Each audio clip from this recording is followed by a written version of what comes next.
Hi everyone, this is Pastor Laura with Bible Bootcamp. We're one day late this week. Sorry about that. Had some trouble uploading yesterday. Today we are looking at the book of Numbers. So hashtag number sign, that's where we're at, the book of Numbers. So far we've gone through Genesis, Exodus, Leviticus, and now we're on Numbers. So that's part of the Pentateuch, the first 5 books of the Bible, where we start with God's creation of the world, God choosing the people, a people descended from Abraham, promising to make them great, promising to be with them, to give them land, choosing Moses to lead the people out of slavery in Egypt, giving them laws to live by, helping them to figure out how to trust God, what makes them distinctive as God's people, how are they going to show that to the rest of the world by their actions, their behavior, how they live together as a community, all that good stuff. So now we're in Numbers. And this is part also of a contest we're having. So if you are able to memorize all 66 books of the Bible in order, and you call the church, leave a message with you reciting the books, you will receive either a $5 gift card, or if you are the first youth to accomplish this task, you will receive this beautiful burrito blanket that no one has claimed yet. And I'm shocked that no one has gone for this beautiful prize. It's going to snow tonight, guys. This thing is furry and amazing, and it could be yours if you just memorize the 66 books of the Bible. So, the book of Numbers. The name of this book in Hebrew is not Numbers. It's Bamidbar, which means in the wilderness or in the desert. Bamidbar. So it's called that because this is a book about the people of Israelites, the people of Israel's travels in the wilderness. We call it Numbers because at the beginning and the end of that time in the wilderness, there is a census. So it's already relevant to us. We're in the midst of a census as a country, counting the people. That is how this book starts. So even as long ago as this, they were still counting the people and doing a census. So I remember when we were learning about this book in seminary, my seminary professor, my Old Testament professor, Dr. Portia Young, she had this really attention-grabbing opening to this book. And what she did was she read it because it doesn't start off super thrilling until you kind of think about the context. So the way she started, I don't think I can do it as well as she did. She started with like a military beat. And then the roll call. From Reuben, Eleazar, son of Sheadur. From Simeon, Shalumiel, son of Zurishaddai. From Judah, Nashon, son of Amminadab. See, I can't do that and talk. She was really good at that.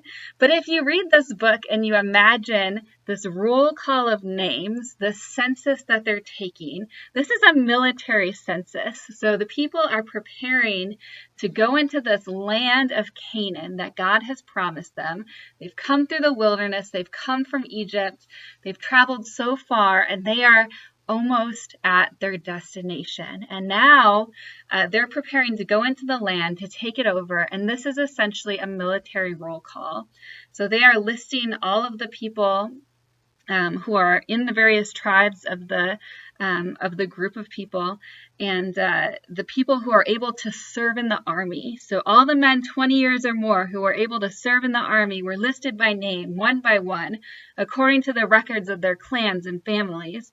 The number from the tribe of Reuben was 46,500, and then you continue on through the various tribes of Israel. So when you read that, you can imagine that military beat as the drums of war are kind of sounding and the people are getting geared up for that. So this book begins at Mount Sinai. So we are the tent of meeting in the desert of Sinai on the first day of the second month of the second year after the Israelites came out of Egypt. So they've been in the wilderness for 2 years. They're at Mount Sinai. So they have the laws and the covenant from God at this point. And now they have this task. So take possession of the promised land. So they're at the borders of Canaan, this promised land, and they send spies into the land to go check it out. So one of those spies is Joshua, son of Nun, and he's, at the end of this book, going to be commissioned or designated to be commissioned, the new leader of the people after Moses dies. So that's kind of far away in the future at this point, but he's going to be the next leader.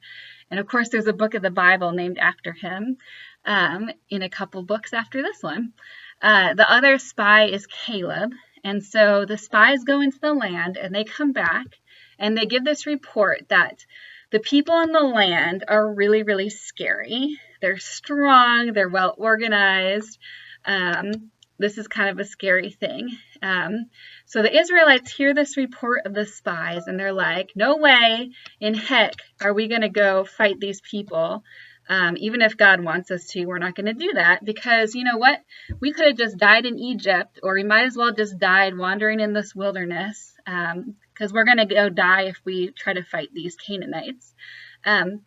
So Joshua and his fellow spy Caleb try to convince the people to just trust God because this land is really good. It's and here's the refrain, and this gets picked up in so much poetry and songwriting. That's based on scripture. So this is a land that's flowing with milk and honey. So this is good land. God's going to be with us if we do this. But the people kind of let their fear take over, which we do a lot as people. And they threaten to stone these spies.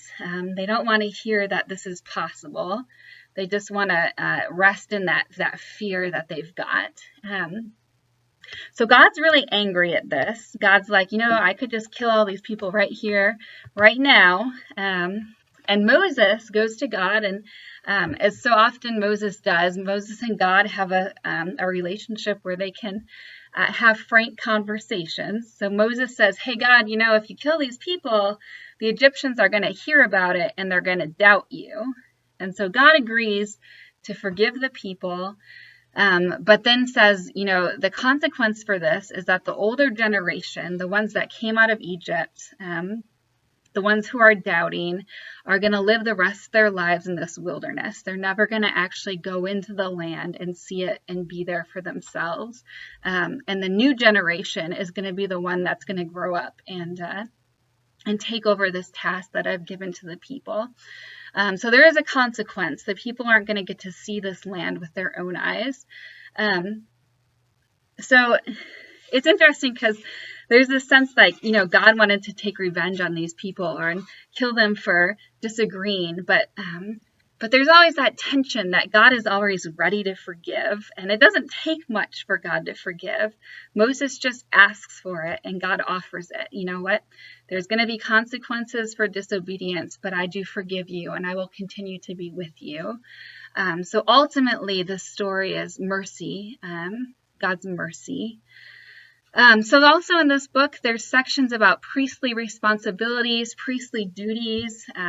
There's discussion of the Levites. So the tribe of Levi is one of the tribes of Israel. And they are selected to have specific responsibilities to minister to the Kohanim. So the Kohanim are the descendants of Moses' brother Aaron. And those are the ones who have been designated to be the priests. So the people who will go into the tabernacle to give offerings to God and do all those sort of sacred responsibilities on behalf of everyone else. So the Kohanim are all Levites, and they will be the priests. And the Levites who are not Kohanim will be kind of caretakers of the Kohanim and of the temple, of the tabernacle. They have that special responsibility and a couple other special responsibilities later on, like taking care of refuge cities, which is kind of a cool concept. So let's see. There's another theme of keeping Passover. So the people continue to remember that God has brought them out of Egypt. There's another theme that's very strong in the book of Numbers, the theme of complaining. So there's a lot of complaining from the people that they're going to die in the wilderness. You brought us out here just to die. there's no food here. There's no water here. We're just going to die. Why are we here? Why did we leave Egypt? Why did we leave slavery? So that happens over and over again, and that is very much human nature, of course, because, we're all kind of in a wilderness right now with this quarantine, and how much complaining do we do? And a lot of it's very understandable. It's scary. There's a lot of uncertainty. We crave that certainty, and there's even, I think, in humans, just generally, we have this desire to go back to what we know, even if it wasn't what was best for us. We want to go back to what we knew because that's where we felt safe, even if that's not where God is leading us or what is best for us. So that's where the people are at. There's this moment earlier where Moses strikes a rock to get water out of it when God had just instructed him to speak to the rock. And so Moses has this moment of disobedience to God. He's fed up with the people. He's fed up with this situation. And so as a consequence, Moses too is told that he will not get to enter this promised land, but he's going to live out the rest of his life in this wilderness.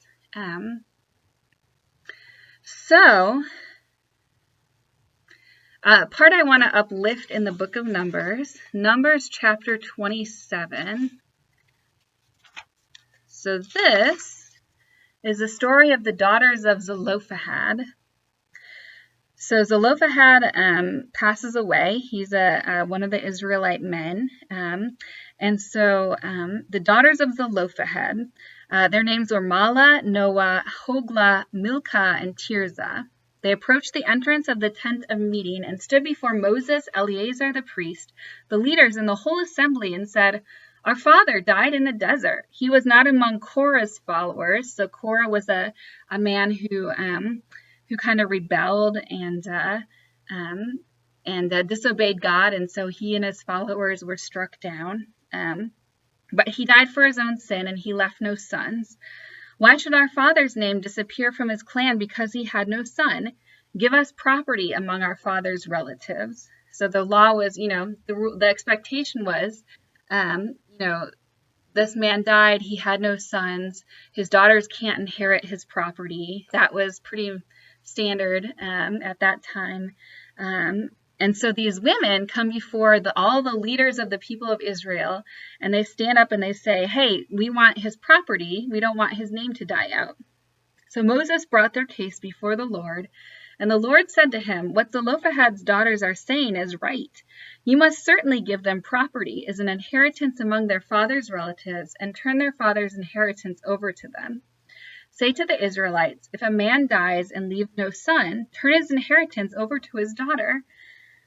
And then it goes on, if he has no daughter, give it to his brothers, and on and on and on and on. This is to be a legal requirement for the Israelites, as the Lord commanded Moses.